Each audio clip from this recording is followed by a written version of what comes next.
of all, I would like to thank our principal ma'am for giving me this opportunity. I am TRISHA from first BBA. My topic is patience is the greatest of virtues. The most important for every individual in the world. It is also necessary for success. A man will achieve his destination only when he has patience. Being patient is also important for day-to-day life.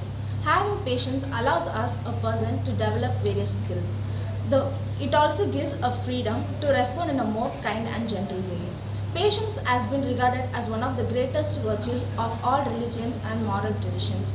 Give yourself and others a break. The blessing of patience is freedom to live at our own pace and our own life.